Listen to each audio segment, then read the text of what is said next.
স্বরাষ্ট্রমন্ত্রী আলাদা করে কি করে হবে? একই ফরমায় তো গড়া, তাই না? আপনি যদি একই ফরমায় করেন তাহলে আলাদা কিছু তো বেরোবে না। ফলে স্বরাষ্ট্রমন্ত্রী যেটা হওয়ার তা উনি হয়েছেন। এই স্বরাষ্ট্রমন্ত্রী যার কথা বলছেন দেশের, তার আসলে ব্যবসা করার কথা ছিল, ব্যবসাই করছেন। আর যে অবসর সময়, সেই সময় সব বক্তৃতা দিতে আসেন, রাজনীতির যোগ্য নন উনি। ভারতবর্ষের রাজনীতি করতে গেলে ভারতবর্ষের সংবিধানকে জানতে হয়। তা এখন আমাদের দেশের যারা শাসন ব্যবস্থায় আছে, আমাদের রাজ্যের শাসন ব্যবস্থায় আছে, দুর্ভাগ্যের হচ্ছে ভারতবাসীর ক্ষেত্রে এটা, যে তারা বেশিরভাগই মূর্খ। কেউ কেউ দাবিও করেন চা বিক্রেতা বলে।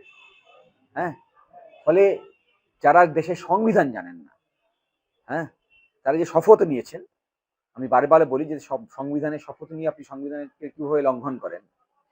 এখন একটা মূর্খ লোককে যা আওড়াতে বলা হয়েছে সে আউড়েছে। হ্যাঁ, সে তো বোঝেনি সে কি পড়লো, কি শপথ বাক্য পাঠ করলো। এই শপথ বাক্য পাঠ করার সময় সেই শপথকে যদি উপলব্ধি করতে না পারি, সংবিধানকে যদি উপলব্ধি করতে না পারি, তাহলে আপনি কি করে বুঝবেন? ফলে এই স্বরাষ্ট্রমন্ত্রী বলুন বা অন্যান্য মন্ত্রী বলুন, যারাই দায়িত্বে আছেন, দুই একটা ব্যতিক্রম ছাড়া বেশিরভাগই হচ্ছে অশিক্ষিত। হ্যাঁ, এবং আমি বলি যে বেশিরভাগই হচ্ছে বর্বর। বর্বর কেন বলছি? বলছি এই কারণে, যারা সংবিধানের শপথ নিয়ে রোজ সংবিধানকে লঙ্ঘন করে এবং সংবিধানের যে আদর্শের কথা বলা আছে, হ্যাঁ, যে মোরালিটির কথা বলা আছে, সেই মোরালিটিকে প্রতিনিয়ত পদদলিত করে, তারা এদেশের নাগরিক হওয়ারই যোগ্য নয়। দুর্ভাগ্যে তারা দেশের শাসনভারে আছেন।